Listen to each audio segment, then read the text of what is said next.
अस्सलाम वालेकुम, this is maker by Lubna. खुश आमदीद मेरे यूट्यूब चैनल पे। उम्मीद है आप सब खैरियत से होंगी। आज मैं आपके साथ U shape with trimming share कर रही हूँ जी। सबसे पहले हमने फ्रंट का पकड़ा और उसको हल्का सा 1 इंच ट्रिम किया।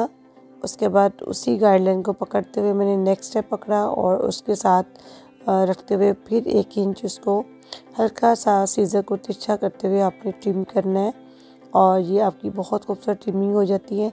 इसी तरह हम स्टेप बाय स्टेप पकड़ते हुए आगे चलते जाएंगे और राउंड करते जाएंगे। नीचे से बिल्कुल 1/2 इंच मैंने ट्रिम की है, बालों की लेंथ कम की है क्योंकि इन्हें लेंथ कम नहीं करनी थी। इसी तरह आप स्टेप बाय स्टेप करते जाएंगे तो आपकी बहुत अच्छी ट्रिमिंग हो जाती है। आप घर में इजीली कर सकेंगे।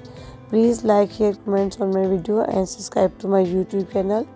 ये देखें, स्टेप बाय स्टेप हम इसी तरह करते जाएंगे और अब हमारे बालों की शेप एक खूबसूरत शेप यू शेप में भी आ जाएगी और जो हमारे बालों की ट्रिमिंग है वो भी हो जाती है। ट्रिमिंग से बाल आपके जो रुके हुए बाल होते हैं वो बढ़ना शुरू हो जाते हैं और बहुत नीट एंड क्लीन आपके बाल हो जाते हैं।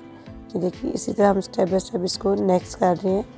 ये देखिए जी, ये मेरी ट्रिमिंग अब मैं दूसरी साइड पे कर रही हूँ। उसी तरह देखें, पहले गाइडलाइन को साथ लिया और उसको साथ लेते हुए नेक्स्ट में कट करूँगी जी। ये देखिए, ये मेरी ट्रिमिंग का एंड है। बिल्कुल इसको नीट करें, देखें और उसको जहाँ से कमी पेशी है उसको नीट करें, कट करें और ये मेरी फाइनल लुक आपके सामने है। बहुत शुक्रिया, जज़ाकल्लाह जी।